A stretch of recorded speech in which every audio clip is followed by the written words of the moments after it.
Wonderful. Thank you so much, Harlan. I really appreciate it. My name is Lindsay Craig. I'm the president of National Review Institute. And on behalf of the Institute, I want to thank you all for coming. As Harlan said, this is our third time here in the debate chamber, and wow, what an inspirational place. And as he mentioned, we are so excited to be co-hosting this one with our good friends at the Texas Public Policy Foundation. So with many new friends in the audience, I thought I'd take this opportunity to tell you a little bit about our enterprise, and Brooke will too. Of course, you're familiar with National Review, right? But National Review Institute, as you see on our banners here, was founded by Bill Buckley as well as the nonprofit organization to support the mission, the editorial mission of the magazine. And our core mission at NRI is to preserve and promote the legacy of William F. Buckley. And we are directly supporting some of the top talent at National Review. We are also building programs to support their work, sort of a journalistic think tank, if you will. And we are expanding our programs that bring other aspects of Bill Buckley's legacy to the millions of Americans who, whether they are familiar with his work or not, have been touched by the conservative principles he championed and the movement he spearheaded. Fortunately, our work takes us beyond New York and Washington, and believe me, it's very good to get out. Over the past couple of years, NRI has set down some roots here in Dallas. In addition to hosting several events like these debates, we have a Dallas-based board member, John Boozer. Hello, John. And a growing group of 1955 Society members whose philanthropic support allows us to bring programs like these to Dallas. So thank you. Thank you very much. And this coming fall, we mark the 4th year of our Dallas Regional Fellows Program. We operate in 3 other cities as well, San Francisco, New York, and DC. And we have several regional fellows here tonight as well. So raise your hands. Good, yep. Thank you for coming. Last year, NRI launched the Buckley Legacy Project to reach audiences around the country, including both longtime and National Review supporters, but also college students who are less familiar with his work. As part of that project, for instance, we celebrated the 50th anniversary of Firing Line, a series of events that we kicked off right here at Old Parkland with a debate on immigration last spring. For 3 decades, Bill Buckley's Firing Line facilitated civil debate on divisive issues. And we honor that legacy by continuing to practice it today. It's our privilege to host tonight's debate on crime and civil society, and in such an inspiring venue with our friends at TPPF. Our warmest thanks to Harlan Crow and the Old Parkland campus staff for allowing us to use this beautiful classic debate chamber. It is quite an opportunity which we very much appreciate. You have honored the American experiment in inspirational ways. I could hear so many people talking in the reception area about the beautiful artwork and other adornments that you have here. It's wonderful. It makes perfect sense to me that a great state would also have a great state think tank.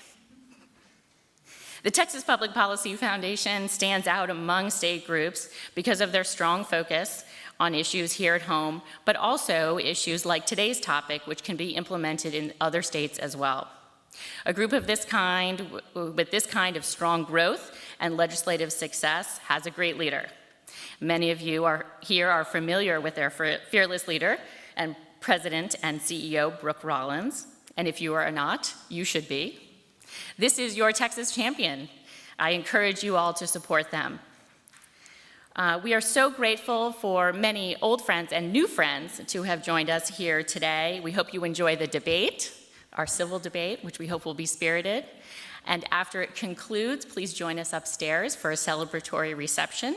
And I will now turn the podium over to Brooke Rollins.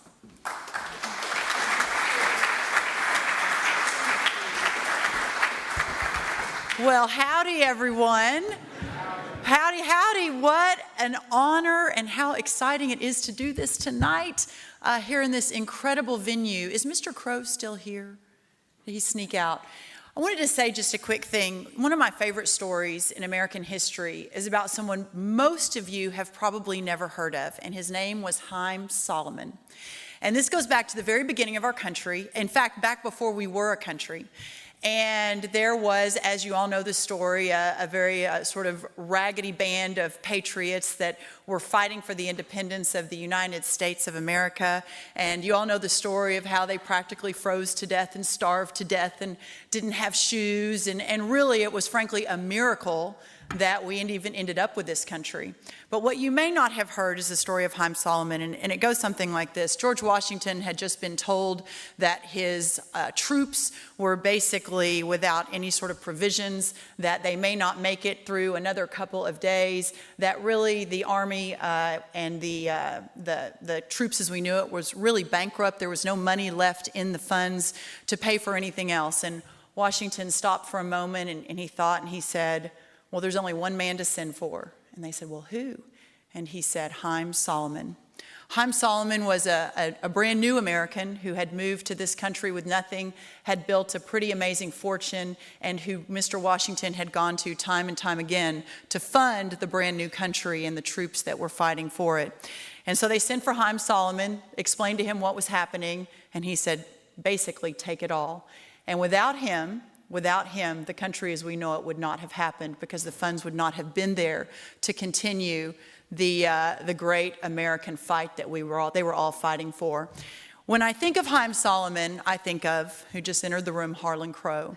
Because really, Mr. Crow, I'll have to fill you in on the story afterwards, but really, if Harlan Crow had been around at the beginning of this country's origins, it wouldn't have been George Washington saying, send for Haym Salomon. He would have said, send for Harlan Crow.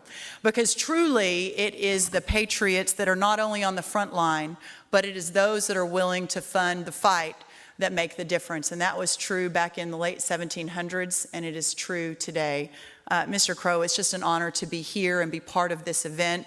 It's in many ways, the second thing I wanted to just briefly mention, and Lindsay was so kind to say such nice words about the Texas Public Policy Foundation, our organization. But for me, this is almost full circle, because I'm sure almost everyone in this room would count Bill Buckley as a hero, and certainly I would too. But alongside Bill Buckley was a man by the name of James Burnham. And James Burnham was considered one of the great intellectual minds of his time. He started out as a radical, raging communist in the 1930s. He was a valedictorian at Princeton, gave his valedictory address in Latin, went on to be leader of the communists and the workers' movement in the 30s and 40s, but then saw the light and became one of the great intellects, frankly, of the entire conservative movement, was one of Bill Buckley's best friends and one of the founders of National Review. He was also my Uncle Jim. And so he passed away in 1987, just a few years after Ronald Reagan awarded him with the Congressional Medal of Freedom, and just a few years after Buckley and others had named him the great intellect of all those years at National Review. He was a lifetime contributor up until his death. But I have to think, in 1987, I was 15 years old, and I sort of knew generally what my Uncle Jim did. I grew up in a really small town called Glen Rose, about an hour south of here. We weren't really going to debates at places like this or talking free market economics back in Glen Rose, but I did know that there was a magazine called National Review that had had unparalleled effect on some of the greatest arguments and certainly some of the greatest debates in the narrative and changing it in this country, and that some relative of mine, my Uncle Jim, was a part of that. So I have to believe that he is looking down right now and really proud of what has been accomplished in this country, what National Review has meant and means today, and the fact that we are continuing this effort together. The third quick thing I want to mention is the Texas Public Policy Foundation and working alongside National Review and other great allies in this fight that we have to reclaim this country. My greatest professional accomplishment in my entire life, I have 4 small children, amazing husband, that's the greatest accomplishment. But if I were to say professional accomplishment, has been to lead this organization for the last 14 and a half years. I was just a fairly young lawyer out of Dallas and had worked for Rick Perry for just a little while, and someone called and said, have you ever heard of the Texas Public Policy Foundation? And I said, no. And they said, well, now it's time to change that. And I joined up about 14 years ago.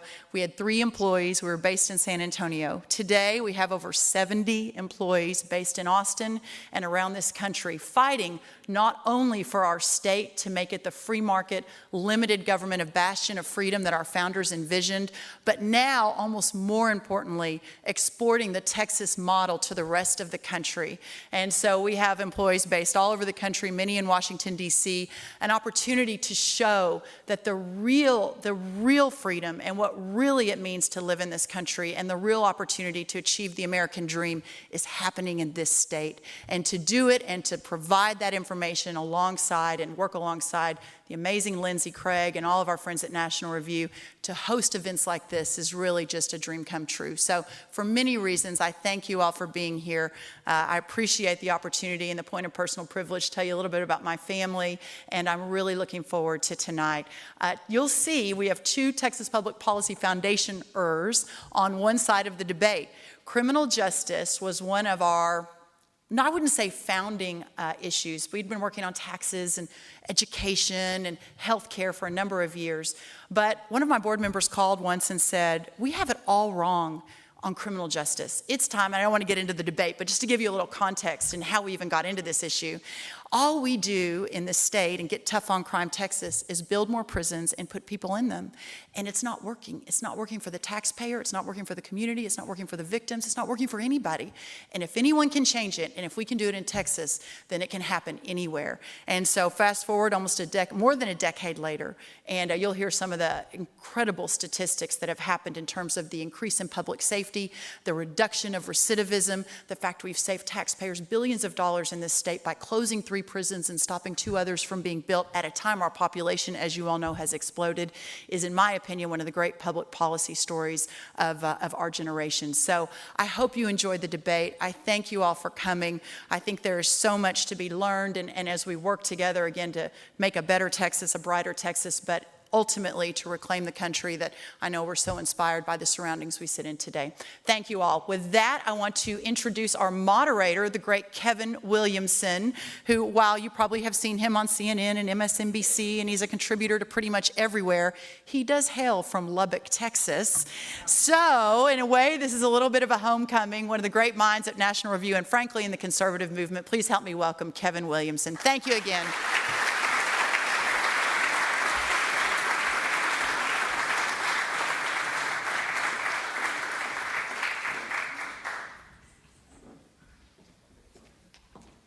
I'm afraid I don't have as dramatic a yawl, in spite of being downwind of Muleshoe, Texas. Pleasure to be here. Thank you all for coming out. Some of you don't know this, but our relationship with this room and this facility at National Review goes back even further than Lindsay was saying. In fact, in the back there, we have a painting of the first National Review editorial meeting. The guy on the floor there is Dwight Eisenhower, and it's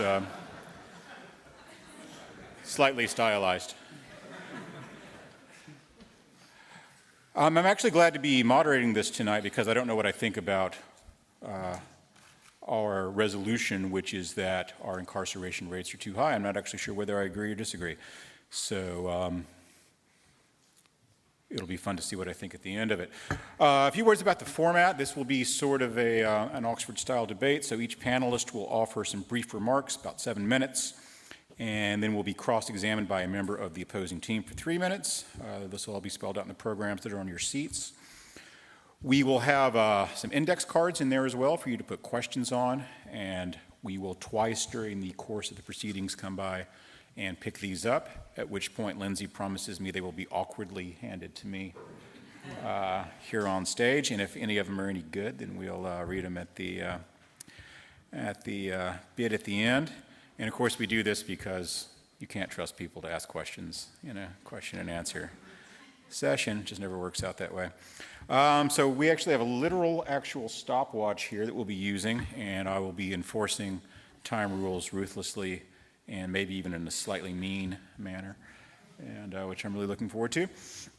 So all of the participants' biographies are in your material, so I'm not going to do the tedious thing of reading to you materials that you already have in your hands, but a few quick words about each of them. Andy McCarthy, of course, is a colleague of mine from National Review and the National Review Institute, who has contributed to the American incarceration rate from time to time. It's a certain one-eyed shake he had something to do with, I hear. And Andy is, editing Andy was kind of my first job at National Review, and so which I was given hazard pay, so it was awesome. And good friend and good colleague. Barry Latzer, professor of criminal justice at John Jay University, and the author of the book, I believe it's called The Rise and Fall of Violent Crime, which played out in the other side's dissertation, as I understand it. We even brought a copy around to autograph, so that it'll be a little comedy between the sides here. And John and Andy, or Barry rather, and Andy both join us from, where did I get John from? From New Jersey today, so their lives have improved dramatically. On the other side, we have two fellows from the Texas Public Policy Foundation who will be defending the affirmative. Both of them involved with the Right on Crime project. And one of them is a former college newspaper colleague of mine. And we have another one in the audience from Elizabeth from the Dallas Morning News here. They both survived that horrifying experience and are able to be here. So that is our panel. I'm going to get out of the way and not filibuster. I will hold up little signs that say 1 minute when it's 1 minute. And we will start with Derek.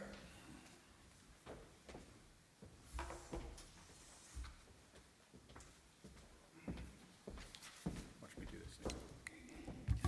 How am I supposed to follow that? So, ladies and gentlemen, the motion before you today is simple. Incarceration rates are too high, much like the rent, as I'm told. It is at this point in the debate where it's actually popular, even reflexive for those in the reform community to say that, oh, well, the United States has 5% of the world's population and 25% of the world's prisoners, or that 1 in 3 adults have some form of a criminal record. While these are noteworthy, this is not the issue that we are here to discuss. The proposition that incarceration rates are too high is also not a guttural rebuke of this so-called prison industrial complex, or as I've heard from the left, the new Jim Crow. It is actually a rebuttal of the long disproven belief that the carceral sanction must be the only form of punishment for most offenses. Whether we're talking our state prisons or our state and county jails, we have offenders who can more effectively and more efficiently be monitored on probation and parole. So let's discuss what works and what doesn't. Before doing so, we must actually determine why it is that we put people behind bars. Now, this part is uncontroversial. I'm sure we have a uniform agreement on this. There are 5 reasons that you can put somebody behind bars. That is retribution, deterrence, incapacitation, rehabilitation, and restoration. So how well does our over-reliance on incarceration accomplish any of these goals? Well, it is extremely good at incapacitating people, at very least definitionally speaking. Even though institutional deviance has skyrocketed after the Estelle decision that we here in Texas know about, making it more dangerous in facilities, both for the staff and inmates, by definition, an offender that is locked up cannot harm somebody on the outside. So this poses the question, how long should we incarcerate? If the goal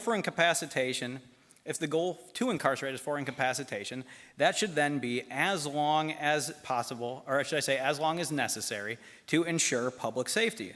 Unfortunately, that has not been the goal of our sentencing policy over the last several decades. Decades of political one-upmanship and rhetoric, and of course what I like to call there ought to be a law-itis, have led to harsher and harsher penalties well past the point of diminishing returns. Regarding effect, cursory observation shows that even as crime rates fell, the punishment, or the lengths of punishment, began to ratchet up and up. We see this in aggregate longitudinal studies that illustrate that crime rates do not move in lockstep with the length of sentence that is actually imposed. Our individual level studies actually show that when we put somebody away, especially when we're talking about a low-level offender, we actually introduce a criminogenic risk. We actually introduce a factor that might actually make this person more criminal. The axiom of prisons being schools for crime is borne out in study after study where addicts and incidental screw-ups are plowed in with very serious offenders. Our over-reliance on incarceration for just about everything is distally making our communities less safe. Unfortunately, the same data also holds true for deterrence. While incapacitation theory is rightly premised on if somebody is incapacitated, they cannot harm society, deterrence is then premised on well, if somebody's on the outside, let's make it not in their best interest to get on the inside. Unfortunately, this does not withstand both common sense or empirical analysis. On its face, deterrence theory presupposes a uniform rubric of decision making, a rubric that people like us here in this room all generally agree with. For crime, the behavior that we wish not to happen, all we need to do is make the other side of the ledger, the punishment side, more severe. The problem is that works for those of us who think rationally. When we actually add in any form of substance dependency or any of the other predictive criminogenic risk factors, that math goes right out the window. Even rational choice theory, the contemporary edification of deterrence theory, and actually the intellectual era of conservative criminology recognize that rationality is truly subject to the bounds of rationality and not rationality as we construct it. This inefficacy is also echoed in 3 decades of criminological research. Another goal, rehabilitation, presents an opportunity to gain some ground under incarceration. While those on the left certainly have no problem championing rehabilitation when it suits their narrative, the fact is that for serious high-level offenders, the best place for them to be rehabilitated is in prison. We can actually make more gains criminologically with high-risk offenders in prison than we can elsewhere, or that we can just simply warehousing them. However, with those low-level offenders that we were talking about earlier, those who can actually be made worse, those who unnecessary incarceration can actually make more criminal, they can be safely and closely monitored in the community and get the rehabilitation they need. We have these people in our jails and prisons as we speak. Now, most importantly, and I mean this, most importantly is restoration, making victims whole. Orders of restitution cannot be satisfied on cents per hour if the inmate is working at all. Victims can only be made whole when the appropriate offenders continue to work and contribute to society. Survey after survey shows that victims overwhelmingly prefer to be made whole versus punishment of their transgressors. Serious offenders, including those who do great harm to society or to create harm that cannot be restored, that being the loss of a limb, life, and other serious injuries. Those are not the people that we're talking about under this proposition. This leaves us simply with retribution. I could speak how it is antithetical to Christian values to seek punishment for the sake of inflicting pain or to usurp earthly judgment, but again, this is an empirical proposition. We are actually unable to extract our pound of flesh simply through incarceration. Many states, Texas included, allow offenders to actually enter a preference in plea negotiations with how they're going to spend their sentence.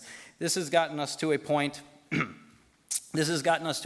where, especially for the lower level offenders that are in our state jail felony spectrum, that they will actually choose. They will choose to go to prison than to actually go on probation. We are not even doing retributivism right when it comes to our incarceration policy. So incarceration as a default accomplishes none of these goals. Incarceration rates are too high to be fiscally sustainable. They're too high to be in the interest of public safety, and they're too high to be in the interest of the victim. And for that reason, this is the appropriate side of this proposition. Thank you.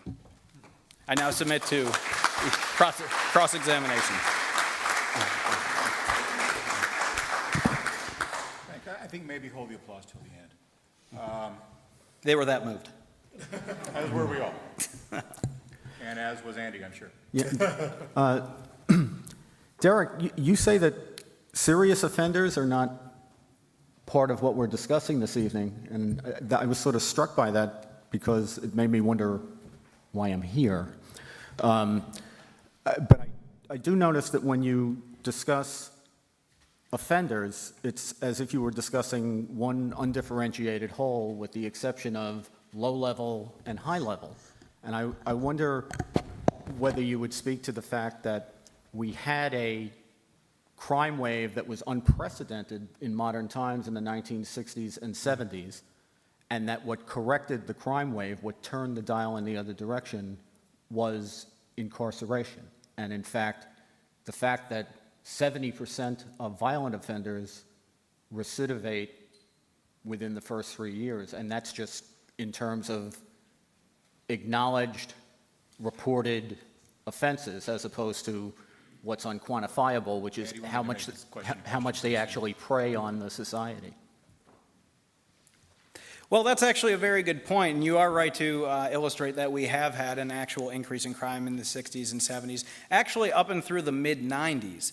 The problem is so once we hit 94 and the actual crime rate arrests and start going down, we still kept ratcheting up sanctions. We still kept relying on these sentences where when we actually look at their effect on individual criminal populations, have hit a point of diminishing returns. Now, the point that Andy's making is a good one. I don't want it to be lost in this debate, and I don't want it to be lost to our particular side, is that we had a very bad problem in the 60s and 70s. We had liberal judges who were given a lot of discretion, and they weren't being good stewards of that discretion. They were seeing people saying, this person probably just down on his luck. He didn't mean to stick up those several couples in a row. He didn't mean to beat that person within an inch of his life for drug money.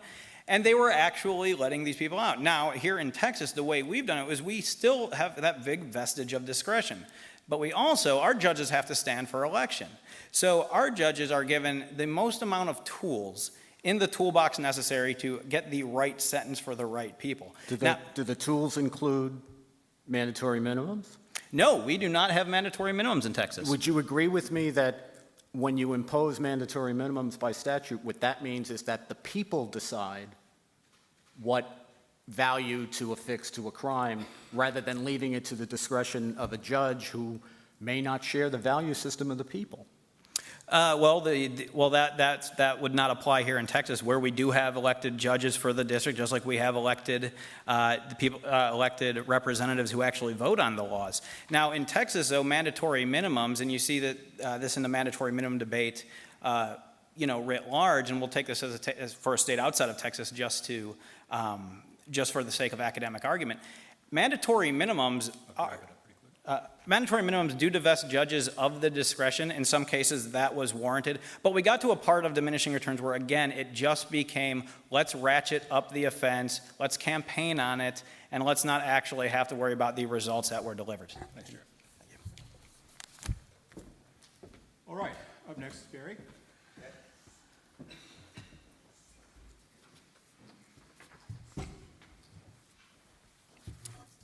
Thank you. I'm delighted to be with you.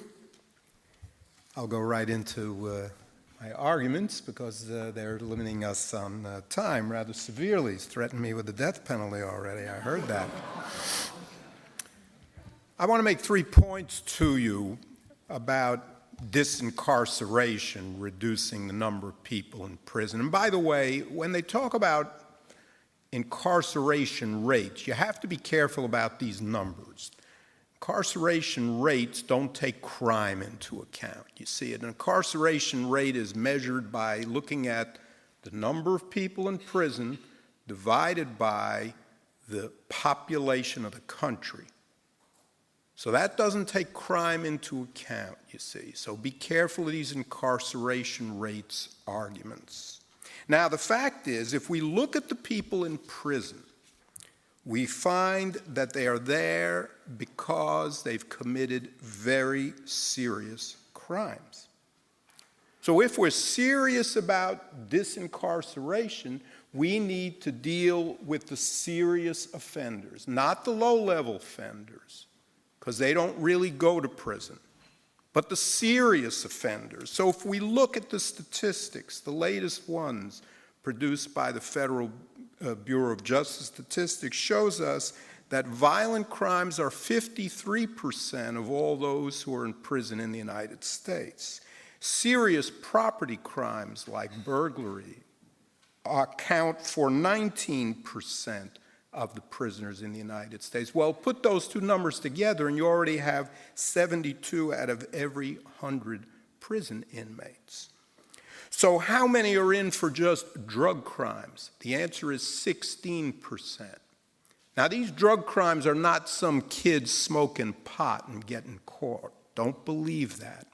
Of that 16%, only 3% are in because of possession and not trafficking. 12% are in for trafficking. They're drug dealers. And by the way, of the 3% who are in for just possession, they probably were trafficking, but something got messed up in the case and they had to reduce the charges.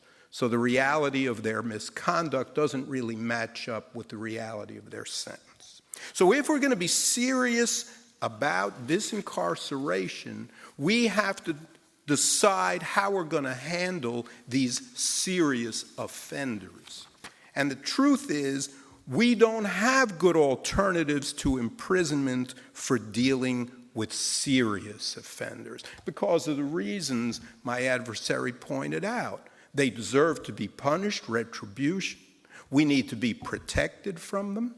And our ability to reform them is, in fact, quite poor. How do I know that? Because within 3 years of release, 70% of our prisoners recidivate. Within 5 years, it's 75%. Now, if an auto manufacturer produced a vehicle and 70% of them bombed within 3 years, I don't think you'd be buying that car. So we aren't good at rehabilitating. What can we do? What does prison give us? Well, doleful a place as it is, it gives us protection. It does do that for us. It protects us through its incapacitative effect.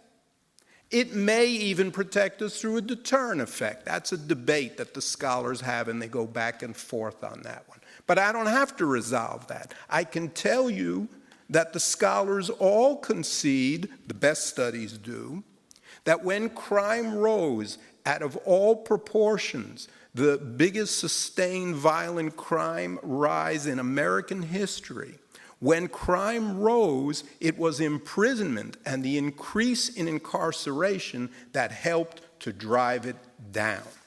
That is a fact, and it's been acknowledged by several good studies, and I can call your attention to them. One famous one, Stephen Levitt, the Freakonomics guy, you know who that one is. Well, he demonstrated that imprisonment helped reduce crime. Now, what are the alternatives? What are the alternatives to imprisonment? For serious offenders, I don't see any good alternatives to imprisonment. The latest alternative, maybe I'm dating myself, it's not so recent, restorative justice, when you have offenders and victims meet to talk until the offender comes to understand the harm that he's done and the victim is assured that it won't happen again, may work fine for low-level offenses. I approve of it for low-level offenses. I don't have a problem with it. But for serious offenses, for forcible rape, really? For robbery, for armed robbery? Are you serious?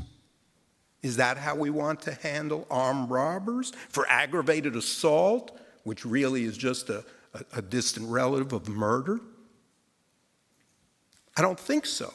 I don't think bringing the victim together with the perpetrator is going to resolve those incidents, those crimes. So what do we have? What are our alternatives? Prison, when it was first developed in this country, was a reform. And maybe we need to do more reform. I'm listening. But let's not delude ourselves. Low-level offenses, fine. But serious offenses, the kinds that involve the people who are in prisons throughout the United States, I haven't heard of a reform yet that really will work. Thank you.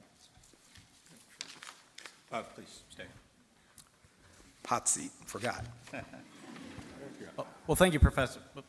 I don't know if this is turning on or not, but thank you, Professor Latzer, and those were very illuminating points. I would love to point you towards the Lubbock County District Attorney's Office, who does mediate aggravated robberies and assaults. However, I want to delve a little bit more into the Levitt study. I assume this is the Levitt 2004 study that talks about the actual quantifiable gains from building prisons.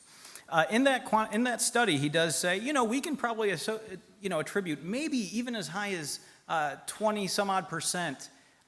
This is the value we got for prisons, but that we got to a point of diminishing returns. Sir, do you remember what the number one effect on the drivers of what drove down crime was in that particular study? I'm sorry, the drivers of what? What drove down crime the most as identified by that particular study? No. That was police. And police is something that we can do on the proactive side so that we wouldn't actually have this area where we're starting to debate the actual back end of the system via incarceration. So we also talked about prison being reserved for violent offenders, not low-level offenders. Well, just today in Texas, we actually voted off the floor of the House a bill that would make, and this is not any sort of embellishment or hyperbole here, swiping a bottle of grandma's pills, even if it contained as little as one pill, a third-degree felony. What that would do is that would send somebody right to prison. They would not have the benefit of probation. They would not have the benefit of any sort of state jail rehabilitation. For things like that, how these are people, I mean, this is policy that drives people into the prison population. What can we do about those people where we still have this atavistic, almost tough-on-crime rhetoric driving something that should be addressed? We should be criminalizing swiping grandma's pills. No one's arguing that. But that the answer is third-degree felony off the bat. How do we respond to that? Well, I'm not coming down here to Texas to tell you all how to write your laws, but I guess maybe you need to rewrite some of those laws. That's my answer to that. I will point out to you that imprisonments for drugs are down. Imprisonments for most violent crimes are down in the last years, and since 2005, imprisonment rates are declining. So maybe we're doing the right thing. Maybe we're heading in the direction you want to head. That's okay with me. I don't have a problem with the natural decline of imprisonment rates. What I have a problem with is so-called reforms that just put the public at great risk by releasing people who have long histories of very serious offenses. Well, and that's actually a very good point where I'd like to go with my final question here. So you mentioned the 70% recidivism rate. Do you remember what the population in question for that? Was that a national population? Was it a national federal population? Do you remember what that was? Yeah, that's the entire prison population for the United States, not jails, prisons. Okay, well, if that's the one coming from the Bureau of Prisons or the Bureau of Justice Statistics, I believe that was actually taken in waves much prior to any sort of the modern, I would say the modern advances in rehabilitation. Okay, really quickly though. You think it's lower now?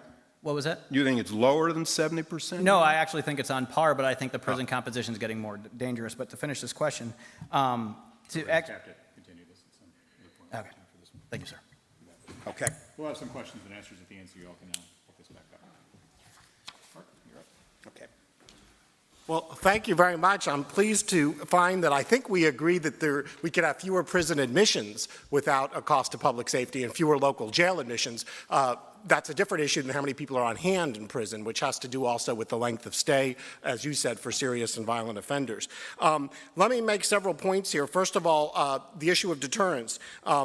As was noted earlier, most criminals are not deterred by rational reasons. They don't read the statute books. Many are addicted, mentally ill. They're not acting fully rationally. Now, Daniel Megan, who's a professor at Carnegie Mellon, who actually was recommended to me by Dick Thornburg, wrote a treatise, Deterrence in the 21st Century, and he made some excellent points. But research shows that the chance of being caught is vastly more effective of a deterrent than the draconian punishment. Because if you don't think you're going to be caught, you're multiplying times zero as far as the punishment. Prisons are good for punishing criminals in terms of incapacitation, but longer prison sentences do not deter future crime. They have the opposite effect, because inmates learn more effective crime strategies from each other when you throw the low-risk guy in with the really criminogenic guy. And of course, the time spent in prison may desensitize them to further imprisonment. It also means they can't get a job, get housing when they get out, so their life is so much worse they wouldn't mind going back to prison. Now, the police do deter crime because they increase the certainty of being caught through hotspot policing, data-driven policing, and broken windows, some of the things I think we agree on that drove crime down in New York City. Let me point to another area besides the issue that deterrence doesn't work, and I would say we need the right people in prison and we need the right dosage. Now, we used to solve 80% of the murders in this country. Now it's down to 60%, and I think that's partly because police are focusing on fines and fees, forfeitures, minor drug cases, but we need to solve that other 20% that we used to and get those people in prison. But the duration of incarceration, we have geriatric inmates who can no longer pose a threat to the public. They're paraplegic and so forth. Now, another area I think we would agree on is using weekend jail having for someone on probation or parole is very effective. Half the people coming into our prisons are people revoked from probation or parole, and half of those are for technical violations like missing appointments. Put them in county jail for the weekend or electronic monitoring. Don't send them to prison for 5 or 10 years. Now, one of the other areas I also think we would agree is, I would say the admissions is the most important, because if you're in jail, now we're talking about people that are just arrested that haven't been convicted yet, and you can't get out of jail, that has a tremendous destabilization on your life in terms of losing your job. Now, over half the people in our county jails in Texas are pre-trial, and if they don't have money, they can't get out. So Robert Durst, who dismembered people, got out of jail, but a woman I was at a hearing with earlier this week, Rachel Magruder, a mother of 3 in Waco, she was actually in jail for because she couldn't pay traffic tickets, and she spent 30 days in jail. Nationally, about 20% of the people in county jails are there because they're unable to pay fine-only offenses. So these are many areas where we could clearly reduce incarceration. Now, one of the main issues is we have better alternatives now. Back in the 70s, when we started on this path of a 6-fold increase in incarceration since the 1970s, we didn't have drug courts. We didn't have electronic monitoring. We didn't have medication-assisted treatment for opiate addiction. There's now something you can take that blocks the receptors in the brain on that. We didn't have actuarial risk and needs assessments to match the right offender with the right program. And we didn't have some of the research now which shows it's the swiftness and the sureness of the sanction, not the duration, that can actually change behavior. Now, we can also debate about how you define incarceration. I think there's people that are incarcerated that should be in residential drug treatment, residential mental health treatment, house arrest, which some people might say is incarceration. One of the great developments has been drug courts. Nationally, 75% of drug court graduates remain arrest-free 2 years after leaving the program. That compares to the 70% incarceration rates we're hearing about. Now, let's also look at the experience of different states. From 2008 to 2013, there were 33 states where incarceration decreased. In those states, crime fell 13%. There were 7 states where incarceration increased. Crime fell 11%. Now, here in Texas, we know it ain't bragging if it's true. Our index crime rate is down 33.4% since 2005. Our incarceration rate is down 16.6% during that time. And I would also tell you, and this will please y'all, we've gone from, when we started my work at the Texas Public Policy Foundation, 60% of the people in our prisons were nonviolent. Now 60% are violent and 40% are nonviolent. So we are doing better in incarcerating the right people. Now, let's look at Harris County. This is where they're having a big problem, as Derek mentioned, people choosing state jail over probation. Well, I've actually gotten the data from the probation department there, and the people, they did the same risk profile. The people that go to state jail are 2 to 3 times more likely to recidivate over several years than those that took probation. That's how ineffective it is to go to a state jail for 6 months with no treatment. Now, it's interesting, people were debating from the New York City area, because New York City is the best exhibit. Over the last 20 years, the jail and prison population attributable to New York City is down 58%, and serious crime has fallen 55% during that time. I think, again, it's because of the investments in policing as well as the gentrification and so forth. Now, one of the other main issues is keeping people in prison longer does not reduce recidivism. From 1990 to 2009, the average amount of time prisoners spent behind bars, even nonviolent offenders, went up 36%. There were no benefits in terms of recidivism reduction from that. So clearly, the only reason to keep people behind bars for an extended time, I believe, is incapacitation. Now, one of the other issues is drug offenders. Now, we have, as I speak here today, even with the decline, we've gone from 20,000 people in Texas in prison for drug possession to 17,000. We have some legislation this session to take it down further. Then there's a lot of people in prison for drug dealing. Now, at the federal level, you don't really have people in prison for drug possession. You have people in prison for drug dealing. But let's talk about drug dealing. The Rand Corporation did a study. They found when you put a drug dealer in jail who's not a kingpin, and other people immediately fill that void and deal drugs. We would all agree drug kingpins should be in prison, but 92% of the drug offenders in federal prison did not play a leadership or management role in the offense. Only 11 of them were convicted under the kingpin statute. So 48% had no prior criminal record. These are mostly mules, low-level drug offenders that unfortunately have been hit with the mandatory minimums that you spoke of, 10 or 20 years in federal prison. So I believe that it's clear there are people that absolutely need to be in prison, that we shouldn't have an arbitrary number, cut 50 or something, by which we should reduce incarceration. But we should do so as we've done in Texas, consistent with public safety. Thank you. Oh, stay there. You're on the hot seat. Well, as the only person who's ever actually on this stage been in Harris County Jail, I feel like I should do the cross-examination. It falls to Professor Latzer. Is this on? Yeah, it's on. Okay. Okay. Now, we did hire many more police. As you may remember, I certainly remember, you know, Clinton, the male Clinton, said he was going to hire 100,000 more cops. That was a big campaign point. And in fact, Congress did vote money for about 75,000 police. So we did hire more police. And I think that was effective in beefing up the criminal justice system.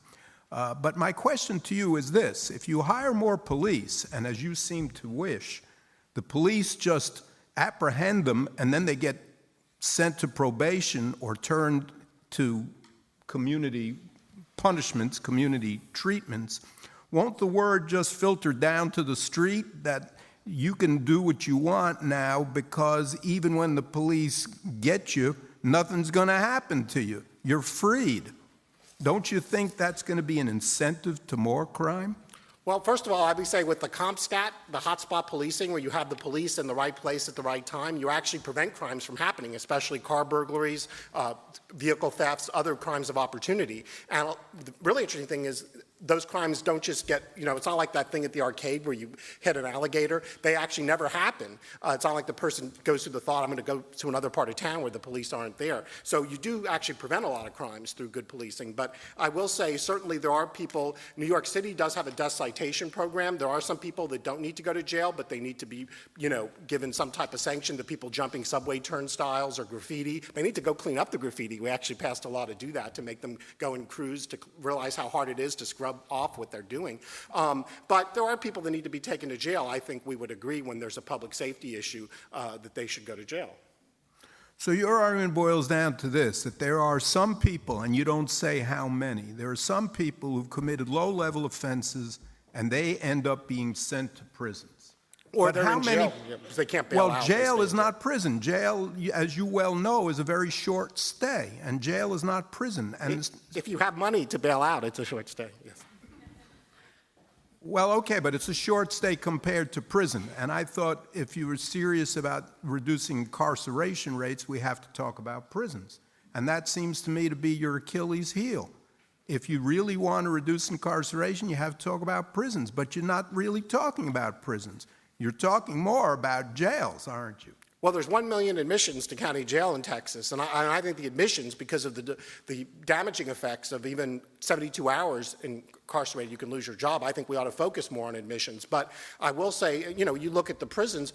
I took a tour of prisons in Germany. People, even for some of the offenses you're talking about, typically wouldn't serve more than 15 years there. Now, the geriatric issue, the aging, if you look at the charts, when somebody hits 55 or 60, and by the way, that's about all most people in prison live to, but when they start hitting those years, the chances of them recidivating are 1 or 2%. So why would we want to keep them in? And honestly, being in a Medicaid nursing home is punishment enough. What did they do? What did they do? Retribution is always a factor. We need to ask what they've done. And when did they do it? Supposing they were involved in a heroin ring at the age 50. Well, there's a small percentage that go in when they're old, and that's a different issue. But how much punishment is enough? I mean, after 20, 30 years, is it 40 years? Do we say you've been punished enough, you're not a risk to the public, let's put you in a nursing home or a hospice or whatever? Yeah, but you're exaggerating the time served. You're conflating the time served with the sentence imposed. The sentence imposed is always longer than the time served, by far. Mark, I think the game is whack-a-mole, not whack-a-alligator. My apologies to any Floridians.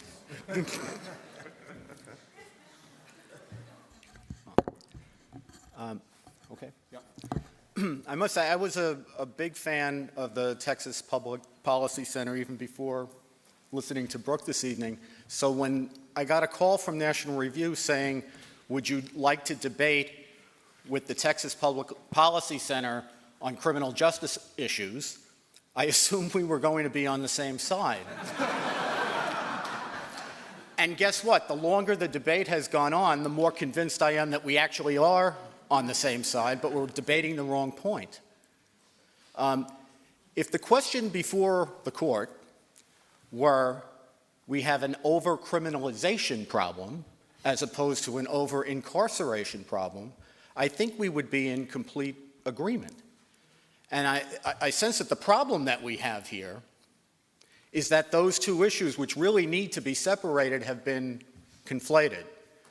So I'm loaded for bear about, are you guys crazy letting violent felons back on the street, knowing that they will recidivate? And by the way, that 70% figure, the 70% recidivate within the first 3 years, that's if you have a recorded arrest and prosecution that actually happens. It's actually unquantifiable how much they actually recidivate, because a lot of crimes go unreported and unsolved. The rate is actually much higher. But it seems to me that we're in agreement on the fact that people who ought to be in prison ought to be in prison. And we probably would be in agreement about the fact that too much of the realm of what used to be individual liberty is now not only regulated by the civil law, but is also regulated by the criminal law. And that has a consequence of dragging into the prison population people for whom alternative solutions would be preferable. But in terms of the people who actually belong in prison, let me tell you, the older I get, the more I feel like I'm an alien from the land that time forgot. And that's not just because I was a prosecutor for 20 years. The more relevant experience I think I bring to this, for what it's worth, is I grew up in the Bronx in the 60s and 70s, in the bad old days that the revolution in policing that you're talking about actually changed in a dramatic way, such that we've had a revolution in falling crime rates, beginning after I became a prosecutor. So I had the opportunity to be a prosecutor in the bad old days when the judge walked you out the door, and then in the post-Reagan good old days where, guess what, we ratcheted up? Time in jail and mandatory minimums, which mean, for all the terrible things that get said about them, when a judge has discretion, the offender is being sentenced by somebody who probably doesn't share Texas values. When a judge has to impose a mandatory minimum, that means somebody who belongs in jail goes to jail, because the sentence gets determined by you and by the people that you send to represent you. With respect to actual violent, serious offenders, I haven't heard anything this evening that reverses the wisdom of our brilliant friend Heather McDonald, who says that prison remains a lifetime achievement award for persistence in criminal offending. And I think it's all well and good to say, and we should say it, that, to the extent that people don't belong in jail because their conduct shouldn't be the subject of the criminal law, but should be addressed, if at all, by other means, that's fine. But I do think we have to remember a couple of things. Number one, with respect to the other means, Heather also talks about something called the Ferguson effect, which I think undermines your point that police presence necessarily is everything. If there is not a credible threat of incarceration, police presence, as we're seeing more and more, ends up being meaningless.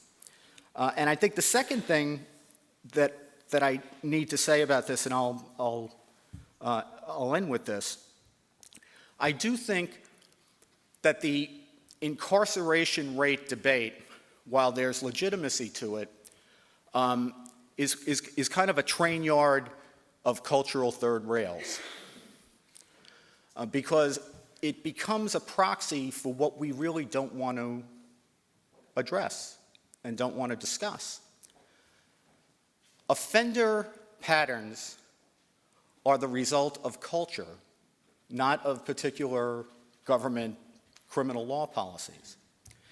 And I think a large part of the debate that we've had, whether it's under the rubric of what we're discussing tonight, or it's under the broader rubric of criminal justice reform, which has become all the rage in Congress, is built on the fallacy that we can strike some magic government policy related to whether it's the criminal law or incarceration that's going to address the cultural drivers of crime.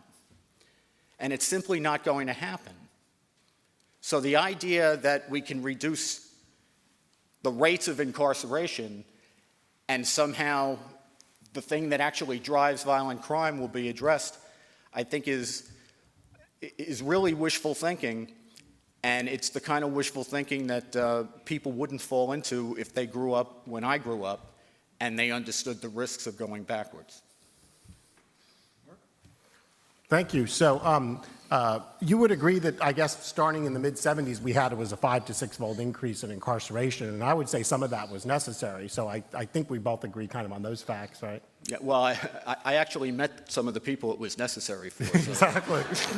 So now, you also said the 70% failure rate of our prisons. I thought you were making our argument there for a while, but so I assume by virtue of you saying that, the reason your main focus in terms of prisons, which is ours as well, is incapacitation. That's the main goal. I think we're in complete agreement. I think I can speak for Barry on this, that incapacitation is the main reason for incarceration. And I say this with a heavy heart as somebody who prosecuted someone and famously incapacitated him, quote unquote, but didn't actually. And what I mean by that is the blind sheikh who I prosecuted in the 1990s, from his prison cell, issued the fatwa that bin Laden credited for the 9/11 attacks. So sometimes incapacitation isn't even incapacitation. Right. Well, now, you also agree, I think part of what you were just saying about, mandatory minimums would apply to the federal system where judges, of course, are not subject to the people where they are in Texas. And, I mean, it's changed a bit, but there's still some difference in the composition of offenders in the federal system versus the state system. As I mentioned earlier, you don't have drug possession offenders really in the federal system. So does that affect, when you look at a state like Texas and other southern states where we elect our judges, does that change your thinking? I think what it underscores is your preference for federalism, because I can assure you, if the people were electing judges in New York, we'd have the same judges. So, the fact that elections and the jurists answering to the public works in Texas doesn't mean it would work everywhere. So with this emphasis on being the main reason for incarceration being incapacitation, you'd be open certainly to advances in technology that could reduce the need for, could accomplish incapacitation through other means. I think for a certain grade of offender, Yeah. and in particular for people who I don't think should be under the auspices of the criminal law at all and should be treated, under other categories of the justice system. Whether it's civil prosecution or regulatory addressing them or what have you. Really, this is the first time in your life you've ever run short on something. Well, I think we agree on those things, but Is this where I plead guilty? We'll pull you up a chair. that's right.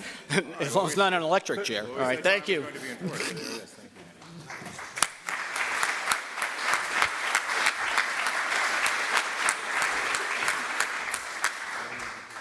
Andy. More questions? Awesome. So Andy doesn't think that the people who elected Charlie Rangel for 300 years would select good judges. This is supposed to be a debate, Andy. A few questions from the audience that I'll get to. Someone asks if Hillary should be added to the incarceration rate. Again, this is supposed to be a debate, people. We need to find things we disagree with about.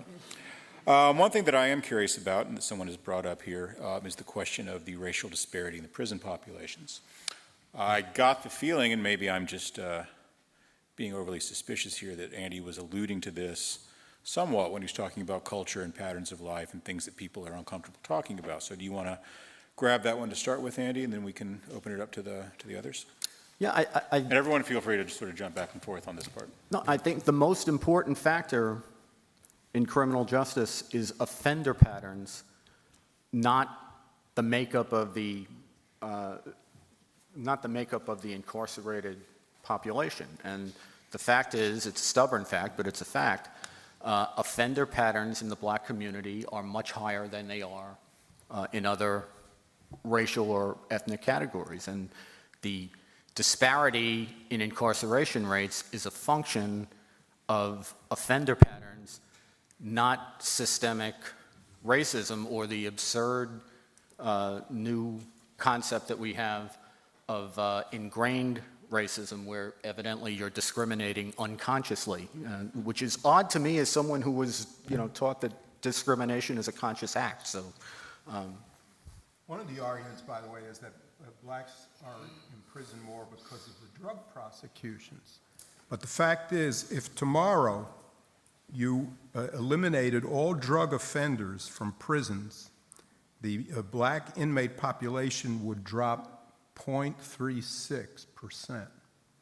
Why is that? Because in fact, the black population of the prisons is in there mainly because of violent offenses and very serious property crimes. Only 15% of the black prison population is there because of drug offenses.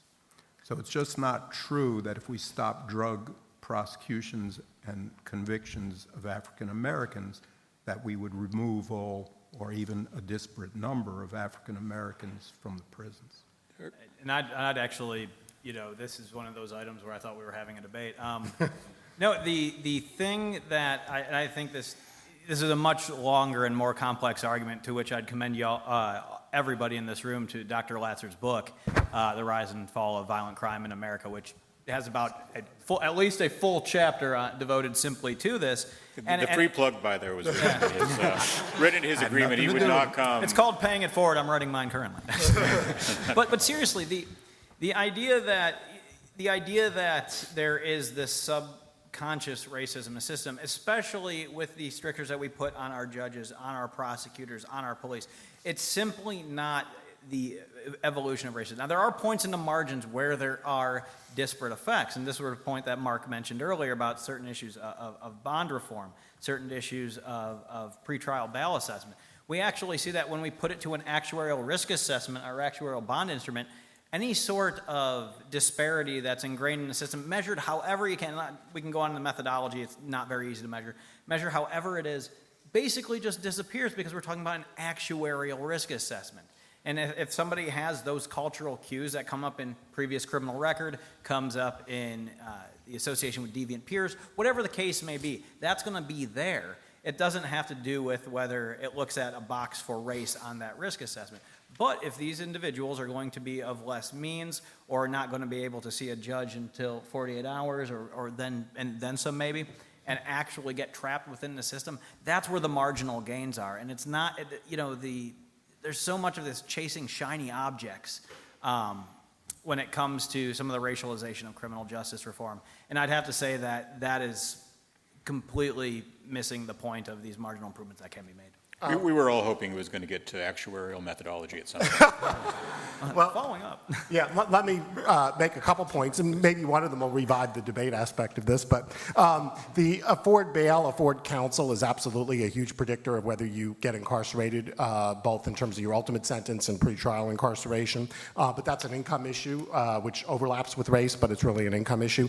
Now, one issue I really want to emphasize is the issue of exposure to violence and trauma, starting as a child, and whether that's domestic violence, whether that's crossfire outside your house, gang crossfire, which is in some of our communities. And you grow up with accepting that the way you settle disputes is through violence, not through peaceable means. And this has a profound effect, profoundly negative effect. And of course, we also see it with veterans who come back to some degree. It's a bit of a different problem, but also they've been exposed to another form of trauma. And we now have veterans courts and things to try to deal with that. So I do believe there's a spectrum of culpability and that should be taken into account. And it also means if you take someone and put them in a completely different positive environment, who's 17 years old and did something, but they came from that background, you actually could get some really good results in some cases. But the other issue is drug dealing. dealing, for example. So people, who basically low-income folks are involved in that, it's more likely to be a street corner drug dealing rather than, discreet through Craigslist or whatever they use, I don't know.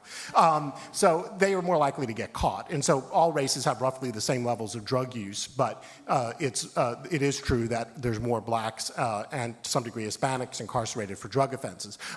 But the solution to that isn't to take police out of the high crime areas. I mean, we want the police to be in particularly the high violent crime areas. Now, that being the case, they're more likely to come across perhaps African American with a joint because that's where more of them live than a white person. Now, where we can then deal with it is what do you do with that person with a joint?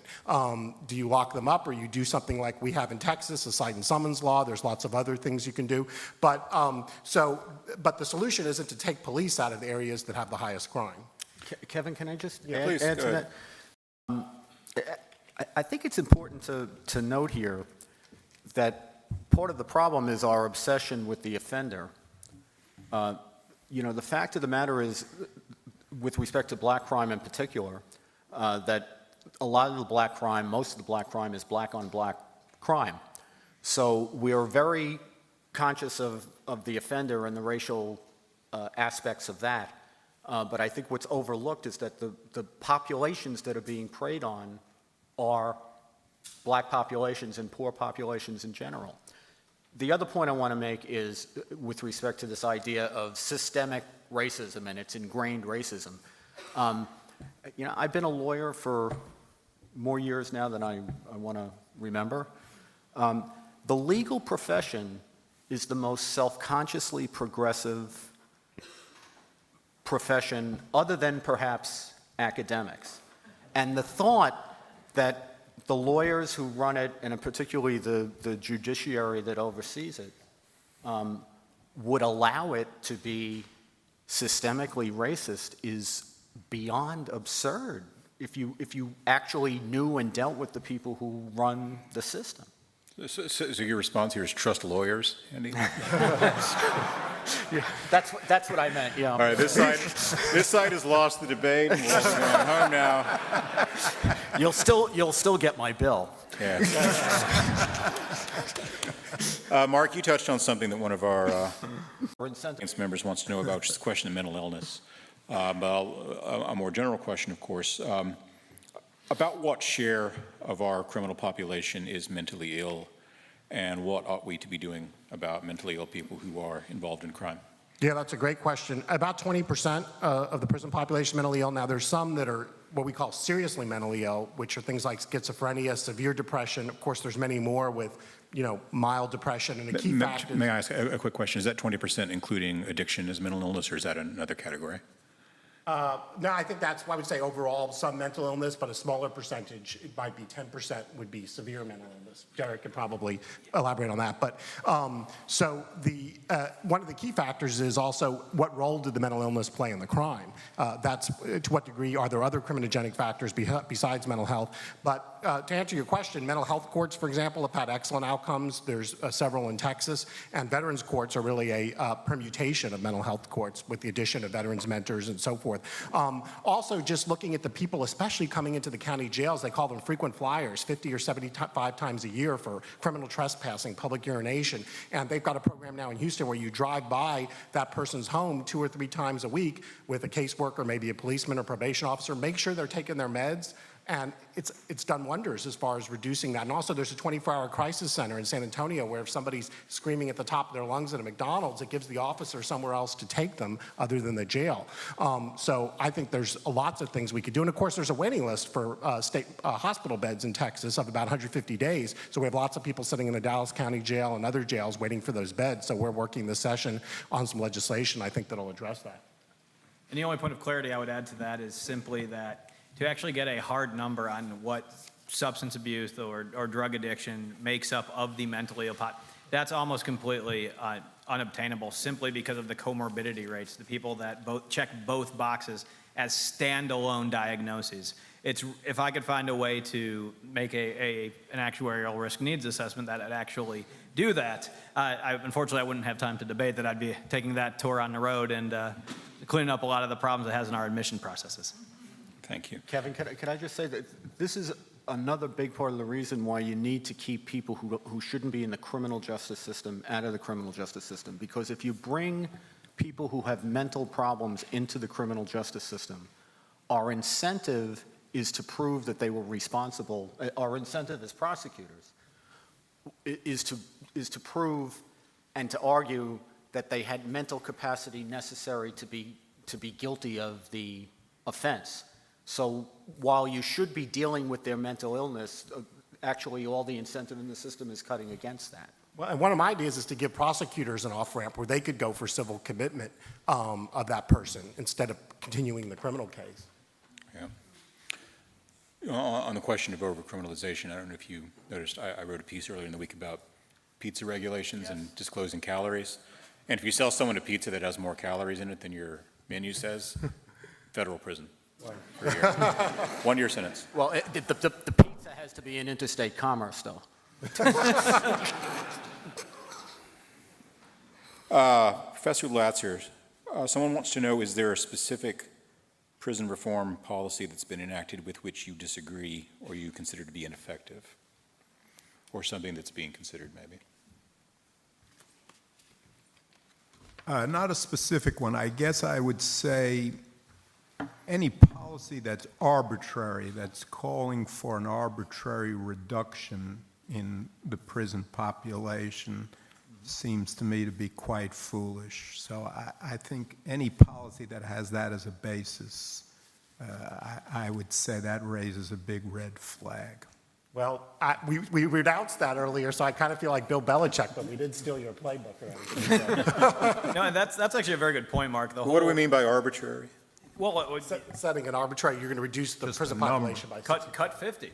Cut 50 wants to, wait for it, cut 50% of the prison population. And when you'd actually ask the founders, okay, well, that's an ambitious goal. Who are we cutting here? And they're like, oh, well, nonviolent drug offenders.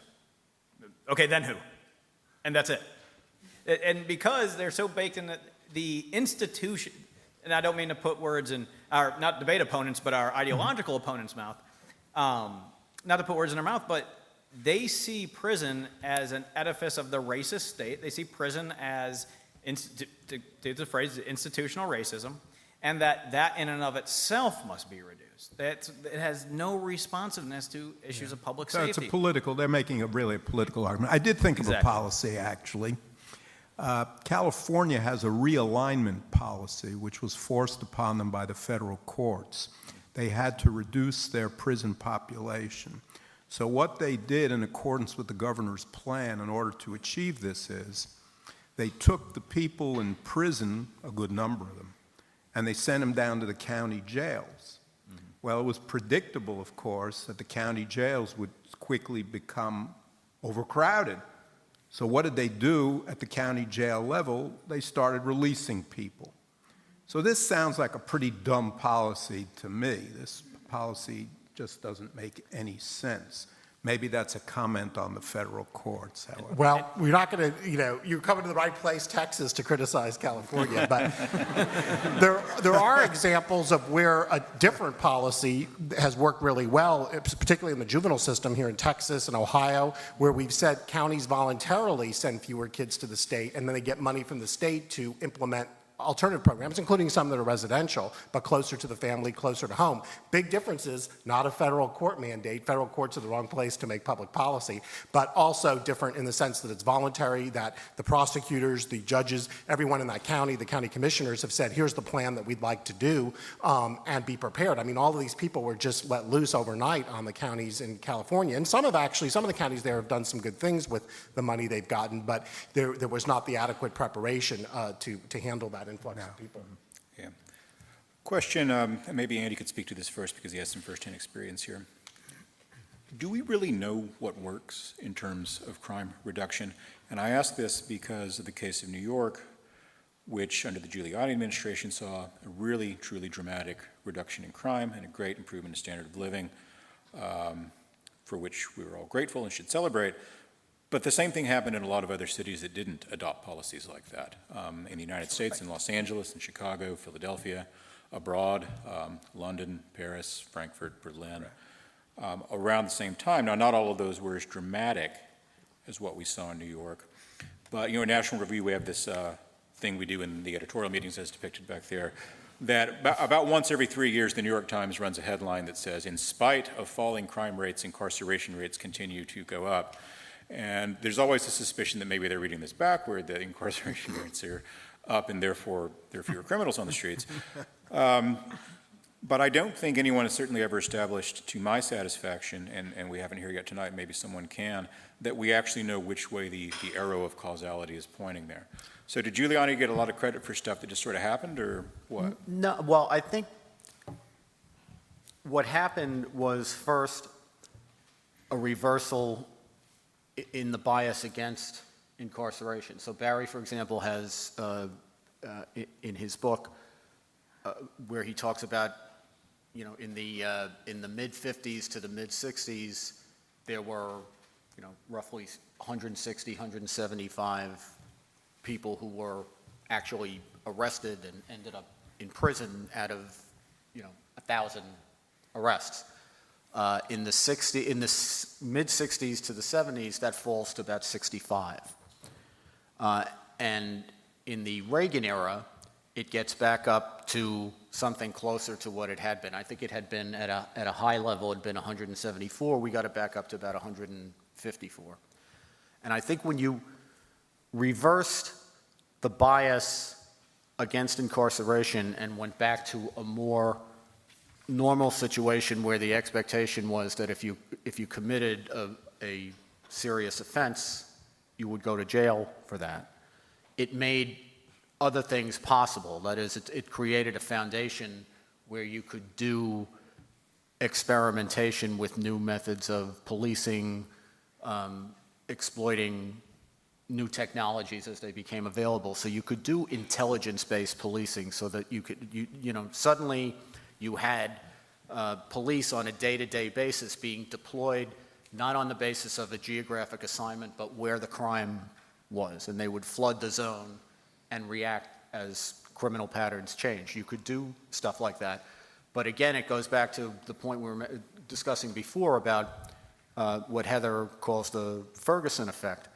If there's not a credible threat of incarceration, I really don't think any of this stuff works. So to me, you had to get the incarceration piece right before all this other stuff had a chance. Well, I mean, I think it's a pendulum. So yes, there was an uptick in incarceration in New York City prior to 20 years ago, but in the last 20 years, as I said, the jail and prison population associated with New York City is down 58% and crime's down 55%. Now, so we agree that kind of starting in the mid-70s, at that point in time, we didn't have enough incarceration. And so the pendulum swung, and we swung up too far. We actually swept in a number of low-risk and nonviolent people into our jails and prisons, and for too long. And so now in many places, particularly New York City, that's been dialed back over the last, in the case of New York City, 20 years. I think that, you know, a lot of the reason New York City's gone down more than other cities is the CompStat, the policing strategies, and frankly, just the increase in property values and gentrification. I mean, crime's literally been marginalized in New York City. I remember the story about the squeegee men, that everybody was complaining about these squeegee men that come and try to do your windows. And I think when one of the leaders in the police department got in, he said, it turns out there were 4 of them, and it was a really easy problem to solve, but yet people thought it was this huge thing that was everywhere. So and of course, you know, in New York City, if you're homeless or something, or you're mentally ill, there's a bed for you. It's not like there aren't alternatives to prison, which has really been one of our main efforts here in Texas, is to make the alternatives to prison more effective, available, and so forth. And that encourages prosecutors and judges and police to actually use them. I got a squeegee man anecdote to share with you all. So one day I'm driving in the Bowery and my wife's sitting beside me in the car, and this disheveled guy comes up and starts rubbing his filthy rag on the windshield. And my wife starts shrieking at the top of her lungs. I mean shrieking. And the guy comes around to my side of the vehicle. He looks in at me and says, "I feel sorry for you, man." So I gave him a dime. That was you?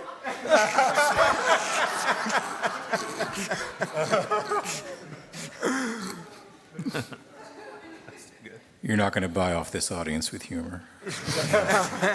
I'll have to keep bringing up Squeegee Man. I think this might have to be our final question, but it's a good one, and maybe another a broad point of agreement. What do we do with people who are in prison that actually works? What are we seeing the best results from? What are our best programs to do for people while they're actually incarcerated that maybe we should be thinking more about? Well, that's actually I'd say the breaking ground in criminological science right now. We actually can distill down to 4 predictive risk factors what predicts the majority of criminal offending. And what a lot of people, especially people on the left, don't want to hear is that some of that includes previous criminal records.